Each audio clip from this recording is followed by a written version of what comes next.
cái lúc chế coi chân lý con dưới sao à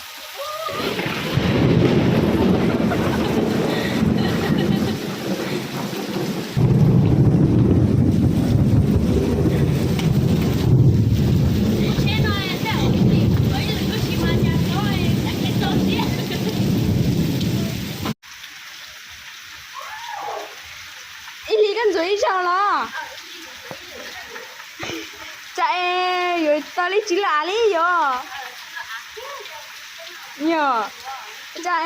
căn tu chính rồi anh rồi trong tu xứ nó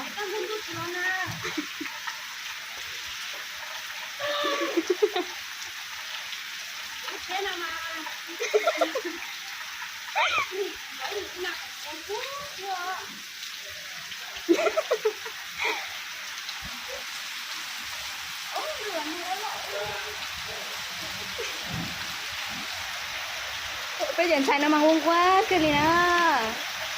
rồi chế làm rồi món tu xứ toàn tu làm nó mà in rồi thế na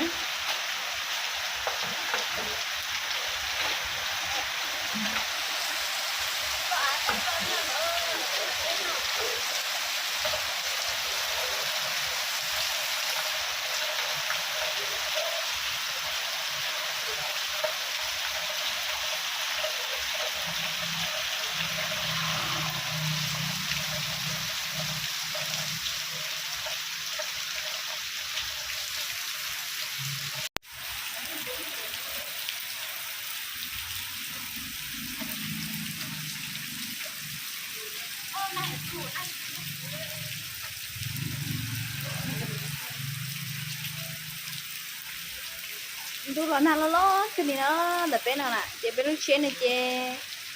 chỉ tao đã đến để lại chị tu làm nào nè chị tụi tôi nhận đồ thế li mua bên chế đã đến nè đến đấy mà đã đến sao xíu tôi chỉ làm nào lo chị lúc chế chỉ tao đã đến thì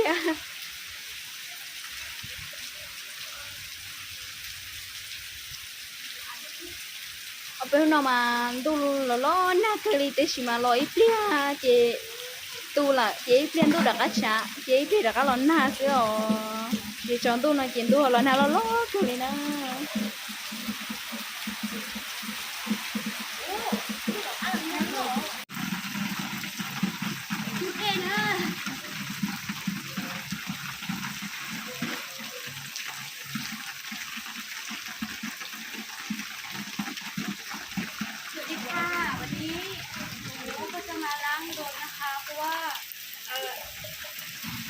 ไม่มีน้ำล้างแล้วหนูก็รอให้ฝนตกแล้วหนูค่อยล้างค่ะเพราะว่า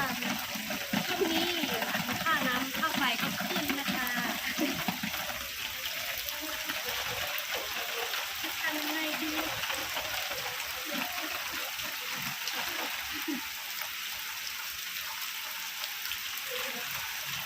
มันไม่ได้น้ำสักที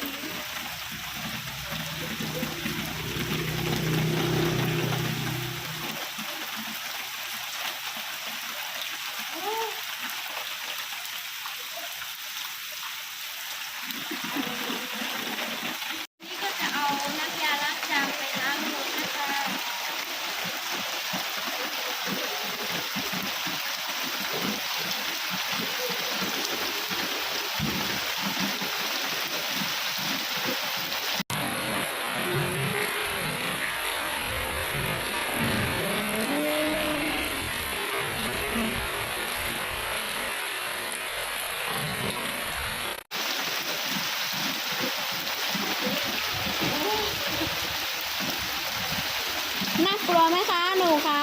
น่ากลัวมากเลยค่ะเดี๋ยวหนูก็อดทนค่ะหนูรับล่างรถไหมคะค่ะคันหนึ่งเท่าไหร่คะกี่บาทค่ะ500ค่ะ500เหรอคะโอ้โหทำไมแพงจังเลยอ่ะเพราะว่าหนูล้างสะอาดไงค่ะสะอาดเหรอค่ะแต่น้ำฝนไม่ใช่เหรอคะแต่ว่ารับแค่ช่วงฝนตกนะคะเราแค่ช่วงฝนใช่ไหมคะค่ะอ๋อ กีบหรือ500 บาทคะ500 กีบค่ะอ๋อเหรอคะนึกว่า500 บาทไม่ใช่เหรอไม่ใช่ค่ะเพราะมันแพงเกินน่าจะไม่มีคนมาล้างรถเกินค่ะ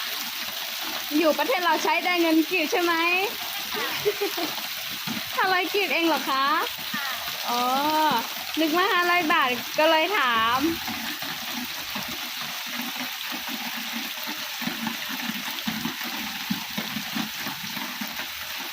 ดูสิมันนี่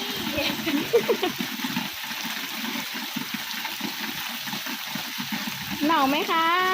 เหงาค่ะเดี๋ยวก็อดทนนะคะโจทนเหรอคะสู้ชีวิตค่ะ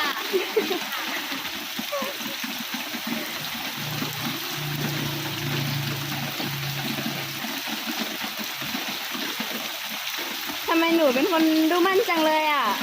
ค่ะก็ธรรมดาอยู่นะคะพ่อแม่หนูกินทานอะไรเหรอคะทำไมหนู สวยจังเลยอ่ะไม่รู้เหมือนกันค่ะหนูก็เป็นคนปกติอยู่ค่ะ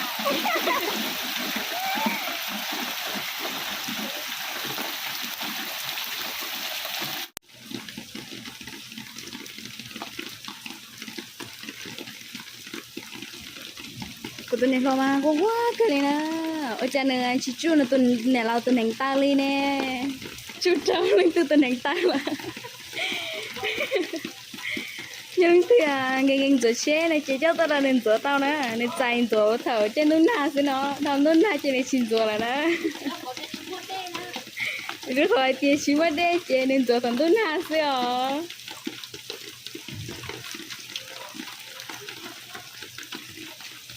ว่ากันเลยนะแต่ชิจ้าดูละลอยเจอเราตัวเช่เลยนะ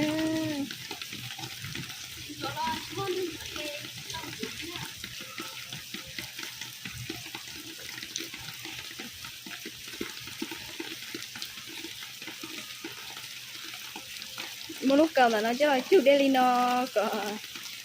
nên từ đầu lúc không na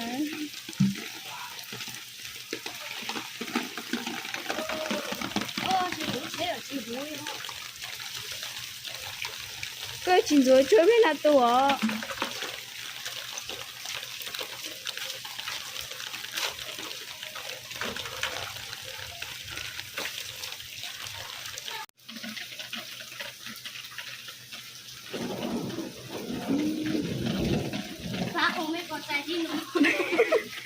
หนูตากฝนใช่ไหมใช่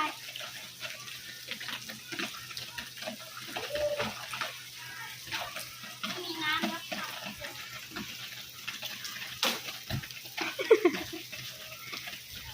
ลูกแต่ฉันน้อยจีนให้ตู้แหละนะก็chỉ yêu chưa có đi xe cái chỉหัวหน้าตัว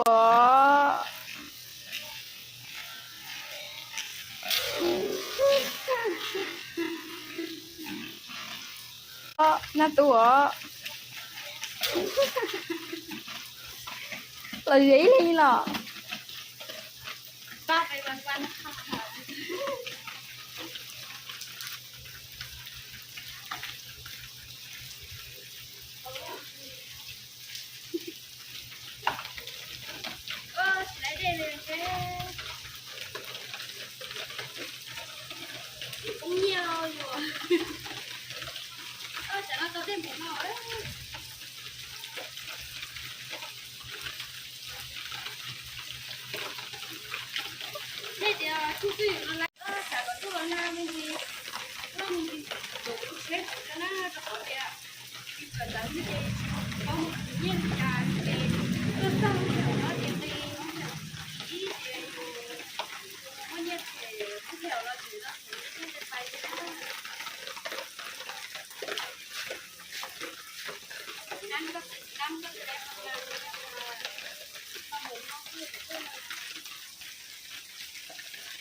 ใช่ซ้อมเพลงมา